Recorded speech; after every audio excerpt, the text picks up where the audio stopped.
lá, vamos hoje para mais um vídeo, playlist Estude Comigo, livro Analysis Techniques for Race Car Data Acquisition, do George Seegers. No vídeo passado a gente estudou o capítulo 7, na verdade não terminamos o capítulo 7, né? A gente foi até o tópico 7.3, né? Ficou pendente esses outros tópicos. Mas, né, deu para terminar o 7.1 e o 7.2 com bastante comentários, né? Vamos ver quanto tempo a gente leva para terminar isso aqui. Se der para comentar tudo num vídeo só, eu vou tentar, mas eu às vezes fico cansado e fica muito chato também. Sabe, o vídeo fica muito longo, mesmo que eu corte, eu perco um pouco o desempenho no estudo. Então, é isso aí. O tópico hoje, cornering, né? Vamos começar pelo tópico 7.3. Effects of Speed, ou efeitos da velocidade. Vamos lá. Vamos dar um zoom para ficar mais nítido. Bom, quem está entrando nesse vídeo agora, né, nessa coluna que eu faço, nessa playlist, né, não sabe. Eu leio em inglês, né, porque o livro é em inglês e tudo, e comento em português, certo? Às vezes eu vou traduzindo, às vezes eu solto comentários acerca da leitura, né? Eu acho mais interessante ler em inglês do que sair traduzindo depois. Eu prefiro pegar a ideia, né, do texto, a não ser do que traduzir ao pé da letra, né? Mas é isso, só fechando algumas aplicações para me concentrar totalmente nesse texto.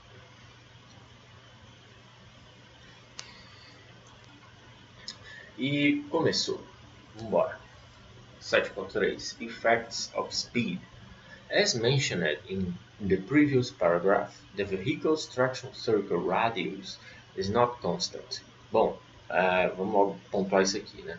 No vídeo passado, a gente falou do círculo de tração. E durante os tópicos, ele mencionou que esse círculo, embora o nome seja círculo, ele não é um círculo. Ele está mais perto de uma elipse, né? Ou como eu costumava dizer, de um coraçãozinho, né? A gente vai agora ver alguns exemplos. It varies with the total vertical load acting on the car's center of gravity. The most important parameter here is aerodynamic download, which is speed dependent. Therefore, a relationship exists between vehicle speed and its acceleration potential, both in a longitudinal and lateral sense. Aerodynamic downforce increases proportional to the square of speed, resulting in greater cornering and braking potential. Drag has the same relationship to speed. So, the more speed increases, the less power remains to accelerate the vehicle. Bom, foi o que ele disse aqui. Ele disse que existe uma diferença entre as acelerações longitudinal e lateral, motivo esse pelo qual o gráfico não é um círculo perfeito, né? A gente tem que contabilizar que a resistência aerodinâmica, né, a resistência do ar, o arrasto aerodinâmico, ele cresce com o quadrado da velocidade e ele começa a sobrepor a potência do veículo muito rapidamente. Por isso que muitas vezes a gente vê carros desempenhando, como por exemplo, aqui na figura, 1,85 G de força lateral, mas apenas 0,95 G de força para frente, né? De força longitudinal para frente, de aceleração para frente. Ou seja, o carro acelera menos para frente do que para os lados. Isso tudo por causa do downforce, mas é também por causa do downforce que ele consegue esse monte de carga lateral aqui, né? Porque é o downforce que faz o carro ficar grudado no chão e conseguir percorrer, contornar algumas curvas em altíssima velocidade. Esse é inclusive o segredo de categorias como a Fórmula 1, o WEC, né? A Fórmula Indy, com um pouco menos de carga aerodinâmica, mas ainda assim tem uma aerodinâmica mais apurada, né? Então esse é o segredo, né? É o downforce. In the following illustrations, traction circles for different speeds interval in a single lap are pictured. Figures 7.10, que é essa, 7.11, 12 and 13. Speed effects also can be illustrated by plotting longitudinal and lateral acceleration against vehicle speed. Figures 7.14 and 7.15 show this representation for the same data as the separate friction diagram. Figure 7.16 shows lateral acceleration versus vehicle speed for late 90s Formula One car. Então, o que ele está dando aqui? Ele vai dar diversos exemplos para mostrar como são essas relações, né? Velocidade e G longitudinal e G lateral, para a gente tentar entender, né, como é que as relações que existem, as diferenças de performance entre cada carro, né?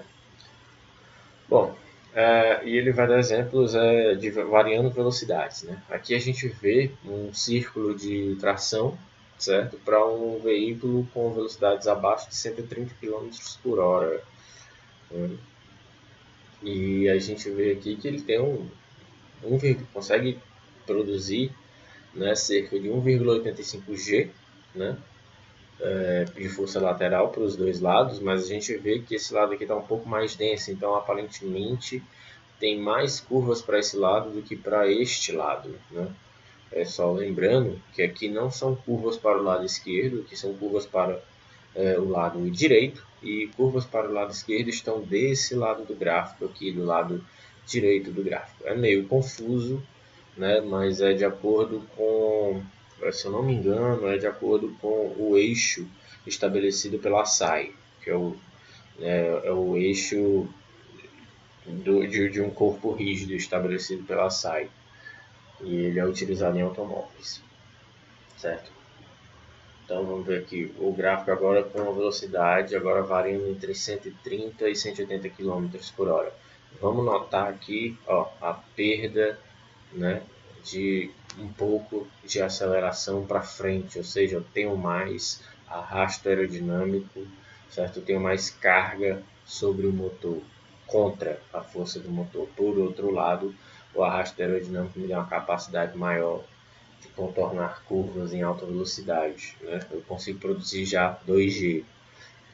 E por que na frenagem eu tenho menos, eu tenho uma carga longitudinal maior do que acelerando? Porque a força aerodinâmica está auxiliando na frenagem, certo? Por isso que o veículo aqui também consegue frear mais rápido do que acelerar.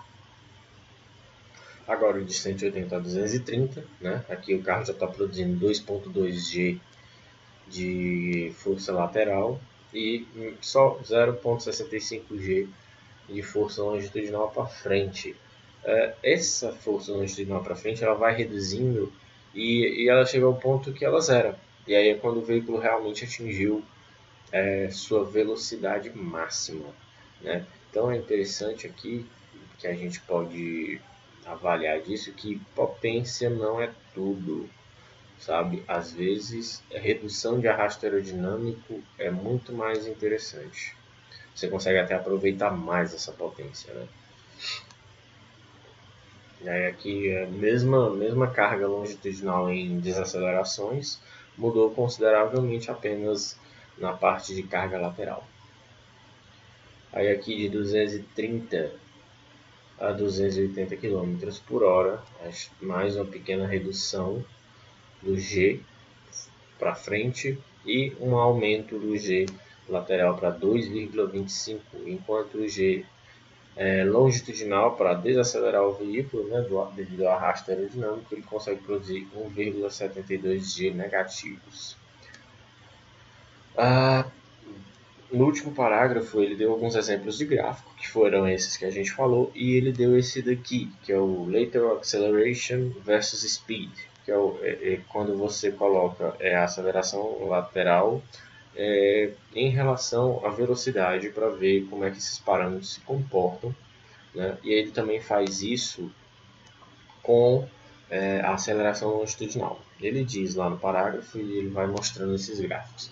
O que é que a gente pode entender aqui? Bom, o meu eixo X, né, é o eixo da velocidade e o eixo Y é o eixo da força, da carga, da força G lateral. A priori, o que a gente tem que entender aqui é zero, certo? Essa parte do meio é zero. O que a gente tem que entender é que o sinal de negativo ele só está indicando o lado, certo? Ele só está indicando para que lado o veículo está sofrendo aceleração. Da direção, no caso, né? Não é uma perda de aceleração. Certo? Então, aqui, o que a gente pode perceber? Eu tenho um ganho na minha aceleração lateral conforme o veículo ganha velocidade. Certo? É interessante também pontuar que isso são em veículos de competição, certo? Não necessariamente num carro de rua. Isso poderá se repetir dessa forma aqui, é clara, como a gente vê aqui.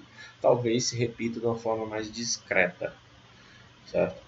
Porque temos que lembrar que veículos de competição têm apêndices, aparatos aerodinâmicos para gerar esse tipo de situação aqui. Aí agora a gente vê o gráfico da força longitudinal e é muito interessante ver que até 150 km por hora o carro até consegue um pouco mais de, deixa eu ver, um pouco mais de 1 G para frente, né? Ele consegue produzir um pouco disso, mas até 100, cerca de 120 km por hora. Né? E depois disso é só queda, e a 250 km por hora ele está produzindo cerca de 0,5 G. Né? Ou seja, ele já está com aceleração muito baixa, o motor está quase. O veículo está quase na velocidade máxima. Né? Esse aqui ele mostra o gráfico de um Fórmula 1 em Silverstone, em Fórmula 1 dos anos 90, certo? E aqui é o que? Carga lateral versus velocidade. Vamos ver o que a gente pode avaliar disso aqui. Né? Ó, vamos ver aqui, tradicionalmente, né, como a gente viu no gráfico anterior, a velocidade lateral cresce com a velocidade, a aceleração lateral cresce com a velocidade, devido à aerodinâmica, ok. É interessante ver que esse Fórmula 1 ele consegue produzir cerca de 3 Gs lateral, certo? A gente vê aqui outra coisa interessante, né? O gráfico ele não está simétrico, certo? Isso, por que ele não está simétrico? Porque o número de curvas para um lado e o número de curvas para um outro e o formato dessas curvas não é simétrico. Mesmo que fosse, existem condições climáticas, existem a direção do vento, e isso ia afetar a simetria ou a assimetria desse gráfico. Então, por isso que ele não se mostra tão bonitinho. É interessante que esse daqui ele até aparenta uma simetria, né?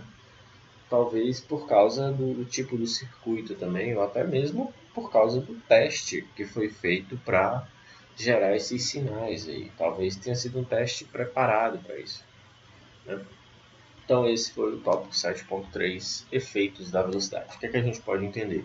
A velocidade tem alguns efeitos sobre o veículo. Primeiro, ela, à medida que ela cresce, né, ela sobrepõe a potência do veículo ao quadrado, certo? Ela exponencialmente cresce ao quadrado, sobrepondo a potência do veículo, certo? E até que ela consegue igualar a potência do veículo e o veículo chega na sua velocidade máxima.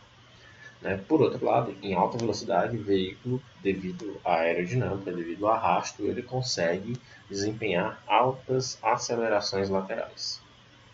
E aí é que está o segredo para contornar curvas mais rápido, mais carga aerodinâmica.